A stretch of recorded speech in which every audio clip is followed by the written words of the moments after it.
Bonjour, la clôture weekly a eu lieu comme prévu sous la EMA 21, ce qui fait peser un sentiment d'inquiétude chez la majorité des personnes. Tous, sauf une bonne d'irréductibles gaulois qui avaient les yeux braqués sur un autre indicateur encore plus pertinent. C'est ce que nous allons voir dans l'analyse du jour. Mais avant de commencer, pensez à vous abonner, à mettre un petit pouce bleu et laisser un commentaire pour soutenir la chaîne. Et si vous voulez participer plus activement au développement de la chaîne, vous pouvez utiliser un des liens ci-dessous ou tout simplement faire un don en crypto via les adresses sous la vidéo. Alors avant de commencer, je tenais déjà à m'excuser pour hier pour la musique un peu forte. Comme je vous avais dit, j'avais pas eu le temps de faire trop les réglages. Donc du coup, c'était pas terrible parce que vraiment j'ai réécouté la vidéo bien sûr et ça faisait un peu mal à la tête. Donc normalement ce problème est réglé. Malheureusement j'ai un autre problème aujourd'hui. Alors, comme vous savez, donc, je suis dans un camping pendant 4 ou 5 mois. Et donc, il y avait un week-end de 3 jours. Donc là, le camping s'est entièrement vidé. Donc, je me suis dit, c'est cool, je vais pouvoir faire une vidéo tranquille. J'avais prévu une longue vidéo, comme vous le savez. Malheureusement, j'ai un groupe de 19 jeunes filles qui viennent d'arriver et qui sont placées juste derrière chez moi. Et elles ont déjà commencé à faire la fête. Donc, je pense que ça va être compliqué de faire la vidéo. Donc je la tourne quand même, je vais essayer de faire une vidéo rapide, je la réécouterai ensuite, et si vraiment c'est inaudible, ou on les entend trop, tout simplement je ne la publierai pas. Voilà, désolé. Donc on va passer du coup rapidement à l'analyse. Donc on va commencer par une petite vue en daily avec le RSI. Donc comme vous savez, je vous avais déjà parlé depuis quelques jours de la divergence RSI. Vous voyez, on fait clairement un plus bas et un plus haut. Donc pour l'instant tout se passe bien. Alors, je vous fais un petit update parce que vous voyez, alors je vous ai toujours dit que pour qu'une divergence soit validée, il faut casser la base. C'est-à-dire là, en l'occurrence, ce niveau-là. Donc, si on continue à monter, si on casse, alors on a déjà cassé le canal. Hein, on le délit, on ne le voit pas, surtout avec le linéaire, mais on a déjà cassé le canal sur les plus petits time frames. Mais si on continue à monter un peu, et donc ce soir, on clôture au-dessus du canal, eh bien, on clôturera sûrement au-dessus de cette base, et donc la divergence sera confirmée. Voilà, donc ce sera bien évidemment bullish pour la suite des événements. Ensuite, on va passer aux 8 heures et au MACD. Alors, comme vous savez, alors on va repasser du coup en bougie. Vous voyez, comme je vous ai dit, on a déjà cassé le canal. Donc, je vous avais dit que il nous fallait en même temps une confirmation au minimum 8 heures. Donc on l'a eu, hein, on l'a eu même un petit peu avant, mais on était sous le canal, donc c'était pas le moment de faire des achats. Maintenant on est au-dessus du canal, on fait même un petit pullback. Donc bien évidemment ça peut être le moment pour tenter des achats. Effectivement avec un petit stop pas trop serré, parce qu'on n'est jamais à l'abri d'une petite mèche pour sortir tous les stops, hein, ça maintenant vous avez l'habitude. Après, vu l'heure qu'il est, et on n'est pas trop loin de la clôture, peut-être qu'il est plus prudent d'attendre la clôture et de voir comment se termine la journée. Et comme je vous ai dit, avec le RSI, etc., ce serait peut-être plus prudent d'attendre la clôture daily, mais pourquoi pas tenter des achats ici, bien entendu, si vous n'avez pas acheté plus bas. Comme je l'avais préconisé sur Twitter dans les petits time frames. Alors effectivement, ça c'était plus pour vraiment les traders court terme. Alors moi je suis toujours dans mon trade bien évidemment. J'ai pris des profits, alors hop. Et bien tout simplement qu'on était juste en dessous du canal, hein, voilà, hein, vous savez, hein, on achète en bas du canal, on doit prendre des profits sur le canal. J'ai pas partagé le trade. Il me semblait que j'avais partagé le trade. Ah voilà, si voilà.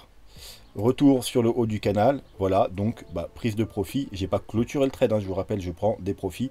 Et surtout que j'étais à 233% de gain, donc voilà, ne jamais être trop gourmand. On arrive sous une résistance, on prend des profits. Mon trade est toujours ouvert. J'avais pris 20% un peu plus bas, là j'ai pris 40%, donc il me reste encore eh bien 40%. Et ces 40% là, tout simplement, je vais pas prendre des profits au petit à petit. Je vais tout simplement monter mon stop. Alors pas tout de suite, mais une fois si jamais on continue la hausse, je monterai mon stop petit à petit sous chaque résistance. et mon trade se clôturera avec la prise de stop.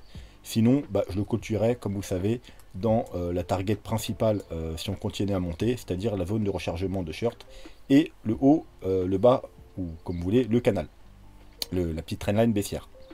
Voilà, donc ça c'est pour le H8. Bien entendu, on peut aller voir en H12. On a probablement, voyez, bientôt une confirmation. Alors attendez, hein, on est la clôture, il faudra attendre la clôture, donc sûrement à minuit. On aura également, si le BTC ne se fait pas rejeter du canal et qu'on continue à monter, une confirmation en H12. Mais bien évidemment, les gens plus prudents, ils attendront le daily. Et hop, et le daily, pour l'instant, on n'a encore rien du tout. Donc il faudra être encore patient, sûrement peut-être demain. Parce que, vous voyez, bon, pour l'instant, ça commence à s'arrondir un petit peu. Mais rien n'est fait en daily, donc pour l'instant, il n'y a aucune certitude. Surtout que vous voyez qu'en daily, on est pile sur le canal. Donc on n'a rien encore cassé du tout.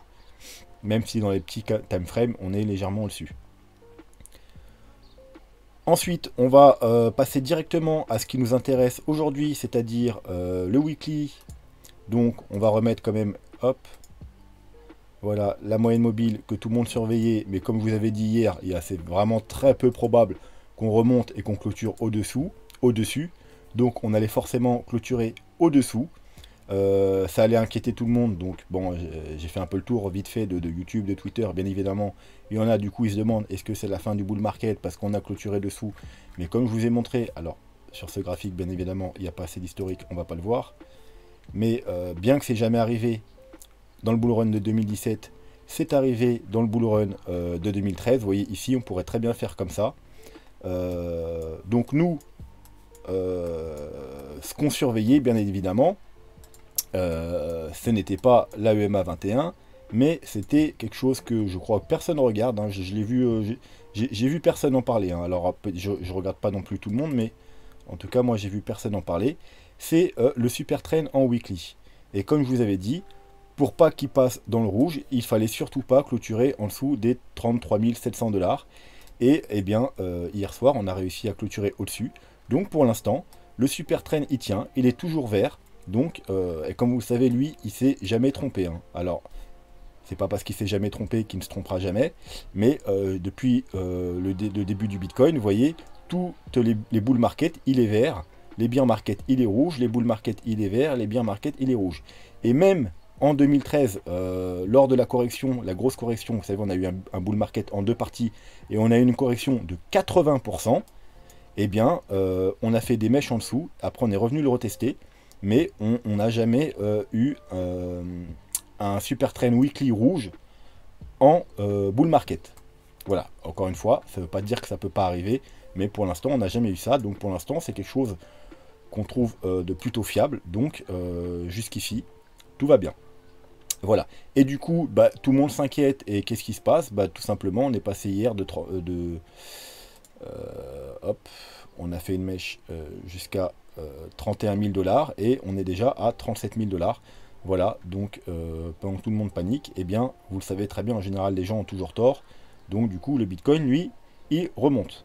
D'ailleurs, on peut voir aussi qu'on a en 4 heures le super trend qui se situe au niveau des 39 000 $.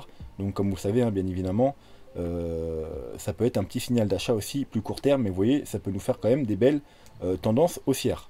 Vous voyez, ça nous donne quand même des belles tendances haussières. Ensuite, au niveau des moyennes mobiles, je pense qu'elles vont être quand même plus loin. Voilà, donc elles sont quand même très loin. On a quand même la EMA 21 hein, qui fait résistance en 4 heures, hein, qui fait résistance depuis le début de cette chute-là. Donc là, on la travaille, hein, bien entendu. C'est plutôt positif si on arrive à clôturer, à rester au-dessus.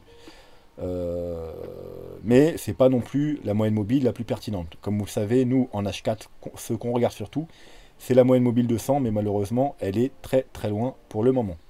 Du coup, on va retourner en daily et on va voir que, par contre, là, la moyenne mobile de 100 est pas si loin que ça. Donc, bien entendu, ici, il faudra s'attendre sûrement autour des 40-41 000, plus de 40-40 500 à de la résistance. Donc, si on continue à monter, le premier niveau qu'on va regarder, qu'on va surveiller, ce sera lui au niveau des 40 000, 40 500. parce qu'il y aura un rejet possible. Alors, comme vous le savez, hop, vous voyez par exemple, dans le dernier bull run, on l'a passé. Alors là, on avait fait un gros rebond, donc on avait réussi à passer au-dessus. Mais ensuite, la deuxième fois, vous voyez, on passe en dessous, résistance, résistance, résistance, résistance. Et après, elle a fait résistance pendant tout le bear market. Donc, tout dépend le scénario où on est. Hein. Mais si on devait aller plus bas, on pourrait faire un même scénario, passer un peu au-dessus, repasser en dessous, et ensuite qu'elle fasse résistance pendant assez longtemps. Si bien entendu, on est plutôt bullish et qu'on doit aller faire des plus hauts, eh bien tout simplement, il faut rester au-dessus. Ensuite, du coup, comme j'ai dit que ce sera rapide, on va pas faire détailler les vagues d'Elliott, mais je vais quand même vous présenter les scénarios et celui que j'ai effacé pour... voilà, parce que je vous en parle depuis plusieurs jours, mais on les détaillera plus en détail cette semaine. Donc ça, c'est le scénario que j'ai effacé. Pourquoi? Tout simplement parce qu'on a fait... C'était le scénario classique, une impulsive classique, 1, 2, 3, 4, on attendait une 4 et 5. Alors, pourquoi je l'invalide? Alors, techniquement... elle est toujours valide. Comme vous le savez, une 4, elle peut retracer jusqu'au sommet de la 1. Pour une impulsive classique, une leading diagonale, comme vous le savez, elle peut même dépasser le sommet de la 1. Mais là, c'est pas une leading diagonale, parce qu'une impulsive classique se fait 1, 2, 3, 4, 5, 1, 2, 3, 4, 5. C'est-à-dire une 5 vagues avec des sous-décomptes en 5 également. Donc ça, c'est une impulsive classique. Donc là, elle retrace, elle a retracé même pas un petit peu avant les 0,618. Donc techniquement, c'est toujours valable. Mais comme vous savez, on se sert du RSI, et le RSI doit suivre le graphique. Donc comme vous pouvez le voir, là, on a fait une 1, une 2, une 3, une 4. Mais là, le RSI, il descend bien en dessous de la 2. Donc normalement, il aurait dû s'arrêter un peu plus haut. Sinon, ça invalide, tout simplement, ça invalide le graphique. Donc du coup, on ne peut plus être dans une 4, donc il faut chercher autre chose. Donc vous saviez qu'on avait deux scénarios. On a toujours deux scénarios, mais tout simplement, celui-là, on va l'effacer et on va prendre un autre. Donc, j'ai gardé le deuxième scénario qui est avec un bottom fait au mois de mars. C'est-à-dire, du coup, lui, on est dans une leading diagonale. Donc, en 1, 2, 3, 1, 2, 3, 1, 2, 3. On avait vu que lui, on arrivait à la fin. Et on attendait une vague 2. Donc, on a bien notre vague 2. Et, alors peut-être pas fini, hein, une vague 2, elle peut aller ici sans problème. Hein. Donc elle pourrait aller aux alentours des 20 000. Hein. Ça, c'est pas du tout un problème, vu que c'est une vague 2. Vous savez que les vagues 2, la target principale, c'est le carré où on est ici. Hein. On a pile, voilà. Donc on pourrait très bien aller rechercher pile les 0,618, puisqu'on n'a pas... Alors je vais mettre un petit time frame, ça sera peut-être mieux. Voilà, on les a pas touchés, hein, les 0,618. Alors, on n'est pas obligé d'aller les chercher, on peut s'arrêter au milieu des deux. Hein. Tant que c'est dans le carré, on peut s'arrêter. Hein. Mais on pourrait très bien remonter un peu et aller rechercher pile les 0,618 au 27 000 quelque chose. Ou bien descendre encore plus bas pour aller chercher, comme vous savez, la zone de rechargement. On va appeler ça une zone de rechargement de longue du coup. Hein. C'est pas comme ça que ça s'appelle, mais bon, c'est plus simple. Comme vous connaissez, ce niveau-là, c'est la zone de rechargement de short quand c'est en short. On va l'appeler la zone de rechargement de longue. Comme ça, vous saurez de quoi on parle. Et on peut très bien, ça arrive très souvent qu'on va chercher ces niveaux-là pour une vague 2. Surtout quand on a eu un gros pump. Donc aux alentours des 17 et 18 000 $. Voilà. Donc dans ce scénario-là, qu'est-ce qui se passerait? Alors je l'aime bien, pourquoi? Tout simplement parce que c'est quelque chose qui va... Si jamais ce scénario était bon, il surprendrait tout le monde. Et il y a 80% des gens qui se feront piéger. Pourquoi? Regardez bien. On a fait une vague 1. Là, on est dans une vague 2, peu importe où ça se termine. Ensuite, on va faire dans une vague 3. Alors, je me suis pas encore trop pris la tête, j'ai fait plus ou moins un main levée, mais ça donnerait quelque chose dans le genre. Une vague 3, qui se finirait en fin d'année. J'ai pas les jours précis, comme je vous ai dit, je me suis pas encore trop pris la tête. Mais elle finirait en fin d'année. Et aux alentours, là j'ai pris un prix moyen raisonnable de des 130 000 $. Ensuite, on aurait une petite vague 4. Comme vous savez, une vague 4, c'est plutôt petit. Alors, elle pourrait aller un petit peu plus bas. Mais voilà, j'ai pris encore une fois, j'ai pris les 0,236. Elle pourrait aller au 0,382 un peu plus bas. Mais vu qu'on a une plutôt grande vague 1, il faut attendre à plutôt une faible 4. Mais bref, du coup, en fin d'année, ça veut dire là où la fin du bull run est attendue, eh bien, on aurait une correction qui nous descendrait de 130 000 $ en dessous des 100 000 $. Et là, vous pouvez être sûr que tout le monde, mais vraiment tout le monde, pensera que c'est la fin du bull run. Puisque on a eu, tout le monde s'attend à une dernière jambe haussière, on aurait une dernière jambe haussière, on sera en fin d'année, donc quasiment tout le monde attend un fin de bull run en fin d'année. On aurait un Bitcoin qui passe des 130 000 $ aux 90 000, voire 80 000 $. Du coup, là, tout le monde pensera effectivement que c'est la fin du bull run. Et en fait, eh bien, on aurait une dernière jambe haussière, puisque pour faire la vague 5, vu que ce scénario 1, 2, 3, 4, 5, et qui finirait du coup beaucoup plus tard, enfin quelques mois plus tard, entre 4, 3, 4 mois, 6 mois plus tard, les vagues 5 en général peuvent être un peu plus courtes, pour aller rechercher des prix donc plus hauts, alors toujours des prix raisonnables, entre 220 000 $ et 370 000 $. Voilà, moi j'aime bien le scénario, tout simplement pourquoi? Parce qu'il surprendrait tout le monde, et en général le Bitcoin il fait quoi? Il surprend tout le monde. Voilà, donc c'est pour ça que j'aime bien ce scénario, tout simplement. Mais encore une fois, cette semaine je vais me prendre un peu la tête. Ce que je vais aller faire, c'est que, vu qu'il y a certains altcoins qui suivent vraiment très proche du Bitcoin, en ayant quand même leur petite spécificité, mais dans le, disons que dans la large vision, dans les gros time frames, ils ont à peu près la même allure que le Bitcoin. Je pense notamment à l'Ethereum, au Litecoin, mais à quelques autres cryptos. Donc j'en prendrai 4 ou 5. Et je réétudierai vraiment la correction depuis ici, pour essayer vraiment de déterminer si le bull run, on l'a, le bottom de ce bear market, on l'a connu là ou là. Parce que vraiment, c'est ce qui va nous importer, c'est ce qui va nous dire quel scénario est le bon. Voilà, donc je vous ai dit, j'ai effacé celui-là, parce qu'il est plus valide, donc on va plus en parler. À la place, comme je vous ai montré hier, j'ai celui-là. Donc tout simplement, le bull run a été fait ici, on a fait une grande vague 1, une grande vague 2. Là, on a fini une grande vague 3. On a fait une vague 4, non pas une sous-vague 4, vous voyez, là on a bien nos 5 vagues, 1, 2, 3, 4, 5 du coup. Alors, sous-vague 4 qui n'est pas forcément terminée, hein. Là, vous voyez, par exemple, je l'ai mis là, elle peut être terminée là, on verra, on en discutera aussi cette semaine. Je descendrai dans les petits time frames pour bien analyser tout ça. Et là, donc du coup, il nous reste bien notre dernière jambe haussière, un peu comme tout le monde s'y attend, et qui finirait, alors, bah là, c'est tout simple, hein. En général, les vagues, elles sont à peu près de même ampleur. Donc, cette vague-là a duré décembre, janvier, février, mars, avril, mai, juin, environ 6 mois. Cette vague-là a duré à peu près, peu de choses près, 1 an. Donc celle-là, elle devrait durer entre 6 mois et 1 an. En général, la vague 3, c'est la plus longue. Donc un peu moins d'1 an. À peu près comme la vague 1, elle devrait à peu près durer 6 mois. Donc mai, juin, juillet, août, septembre, octobre, novembre. Entre novembre et décembre. Donc du coup, là, ça nous donnerait vraiment un bull run qui respecte le cycle du Bitcoin. Ça veut dire qu'il se finit à la date prévue entre novembre et décembre. Donc voilà, scénario plus classique. Voilà, et donc là, les targets raisonnables seront comprises entre les 104 000 $ et les 190 000 $, et des targets un peu plus hautes autour des 242 000 et 295 000 $. Bien sûr, ça peut encore aller plus haut, mais on n'a plus de niveau. Là, c'est des extensions de Fibo que j'ai fait. On verra ça en détail cette semaine. Mais au-dessus, j'ai plus d'extension.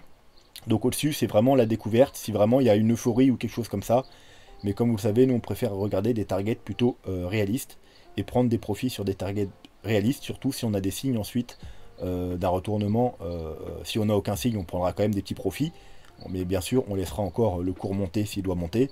Mais voilà, on sera très vigilant dans ces zones-là. Voilà, c'est tout ce qu'on va dire pour aujourd'hui.